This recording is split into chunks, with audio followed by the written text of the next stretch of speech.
Hello everyone, it's Andrea and welcome to the July Plan with me. All supplies I use will be listed in the description box below. I've been practicing my calligraphy and finally felt I was good enough to try it for the title page. I still need lots of practice, but from where I started half a year ago, I'm quite pleased with the progress I've made so far. So for the month of July, I decided to go more traditional and briefly put away all the marker colors. Don't worry, they're coming back again soon. I also wanted to add this little doodle lace as sort of a background for titles. It was just a bunch of cross-hatching and adding these tiny bumps on the edges, giving it an even more lacy look.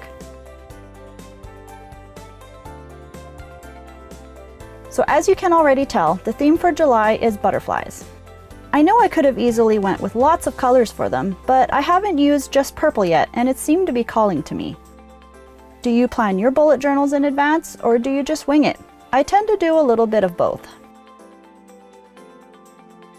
I actually played around with a few variations of the calligraphy and the white pen. I had lines, lines and dots, but I liked the dots the best. I think it's because it matched the butterflies really well.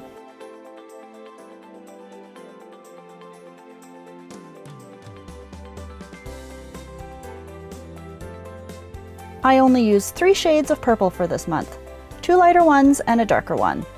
The larger brush pen I actually picked up at my local dollar store to practice my calligraphy. Surprisingly, the color works really well.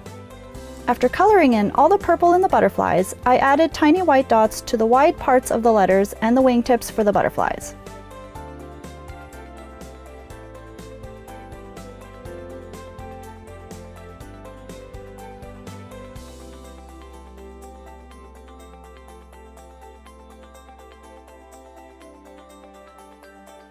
For the calendar page, I wrote July really big at the top. Super proud of my calligraphy, even though a few lines needed touching up. Then I added to do on the top right side. I outlined all of my butterflies first.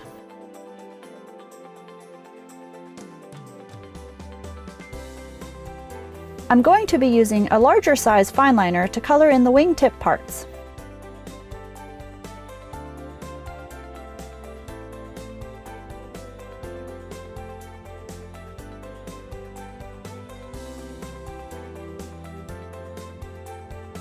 I did print out a bunch of butterflies, so I had some reference while drawing them.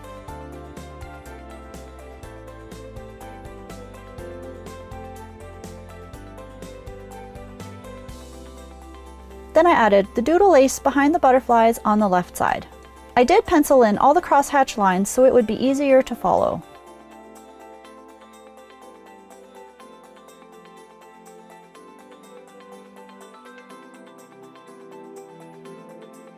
I added another small section of lace behind the to-do section.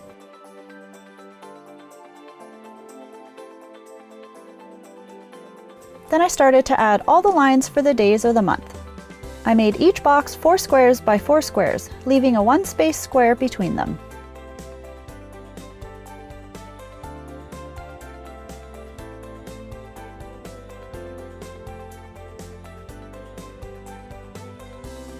Then I numbered all the days in the top right-hand corner.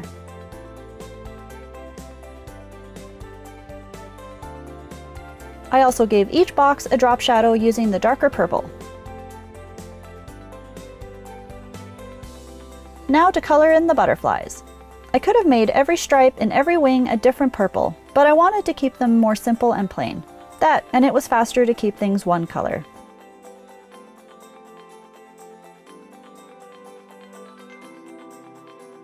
Then I added the white dots to the tips of the butterfly wings. So strange how little white dots make the butterflies seem more real. Then I added white dots to the wide parts of the letters again. I really enjoyed last month's tracker and wanted to use the same style for this month. I wrote all my habits down the left side and then sectioned off 2 rows for each habit. I made each row 16 boxes long.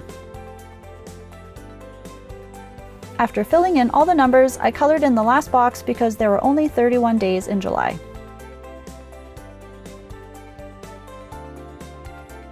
Then I highlighted all the tasks in the lightest purple so you can still read them, and added a drop shadow to all the boxes.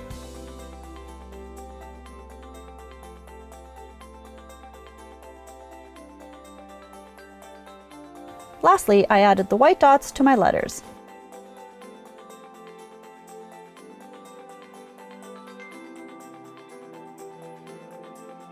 For my mood tracker, I decided to turn the page sideways. Since a butterfly's wings are wider than it is tall, this only made sense. Who says everything needs to be straight up and down? Then I began to outline all the parts for the butterfly. Every month I think, wow, best mood tracker ever! And every month I surprise myself with how much I love the next one. What's your favorite mood tracker you've ever created? Was it your own creation or a borrowed design from someone else? The sections inside the wings will be the days of the month. I took my time to really carefully outline the butterfly.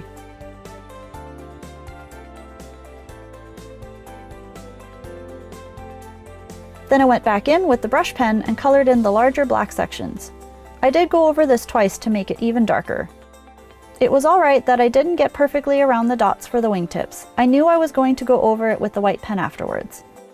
Here is how last month's mood tracker turned out. It was super colorful, looked just like a page out of a coloring book.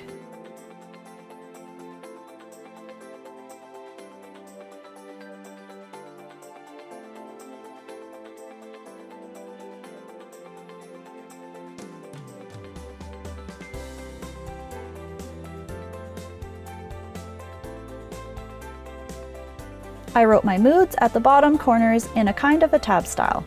I colored in the top of the tabs with the corresponding mood color. Since I'm only using 3 shades of purple, I added black dots to the 2 lighter shades and white dots to the darker shade. Then I numbered all the sections inside the butterfly for the days of the month.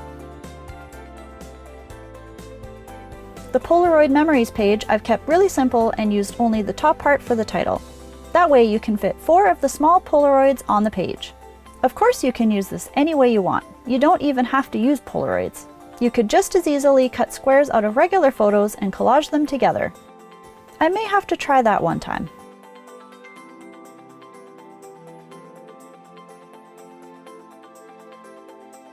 I wrote brain dump on the top right of the next page.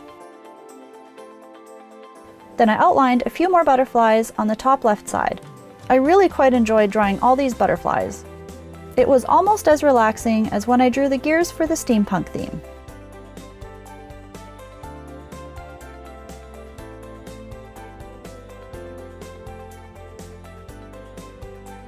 Then I filled in the black around the dots on the wings.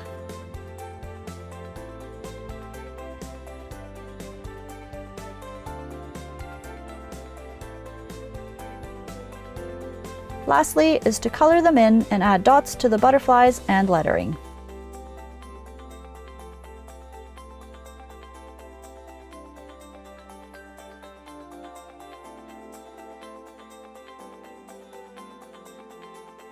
My new addition this month is the Doodle a Day page.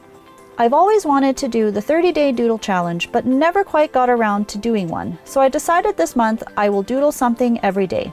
No specific doodle per day, no lists to follow, just plain doodling. I used the same size boxes as for the calendar page, so every box is 4 squares by 4 squares, and then I added the last 2 squares from the bottom to the top left side. I gave each box alternating drop shadows using the 3 shades of purple. I should have numbered each box here, but I ended up doing that later on after I had taken my pictures. For my exercise tracker, I've kept it the same as before. I wrote exercise in calligraphy at the top and added the lacy border underneath. I also found that turning the book so my lace was vertical helped me get the shapes of my bumps looking more even. Then I filled in the day, exercise, weight, reps, and sets. I used the lightest purple to separate each row, and then again I divided each column into 3 so I could track each exercise 3 times.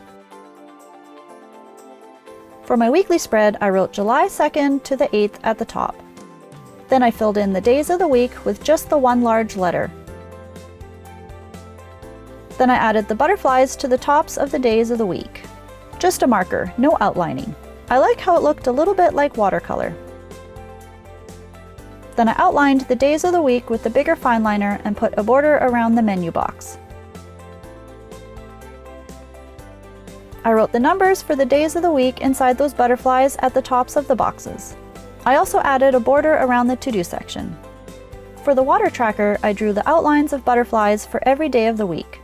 Do you switch up your water tracker, or do you stick with a tried and true version? I personally love to switch up my water trackers. I added the weather tracker at the very bottom. I kept it small, with boxes dividing each day of the week and the bottom section being the highs and lows of the day. Then I added the lacy border background to the top of the page. I was so glad that I had pre-sketched out all of these. Once you start drawing the lines, you tend to cover over the dot grid, and having it pre-sketched helped me keep them straight. Do you pre-sketch anything in your bullet journal, or just go right for it? I love pre-sketching. I've had to erase so many times to make sure everything I wanted fits inside the page. Then I added all my white dots to the letters. I hope you've enjoyed this month's purple butterfly and lace theme, and I hope I may have inspired some of you to create your own themes for your bullet journal. If you try any of the themes I have created, please tag me on Instagram at Amazing-Andrea1. That's with underscores. I would love to see your recreations. If you don't want to miss next month's setup, don't forget to hit that subscribe button. As always, thanks for watching, and I hope to see you next time.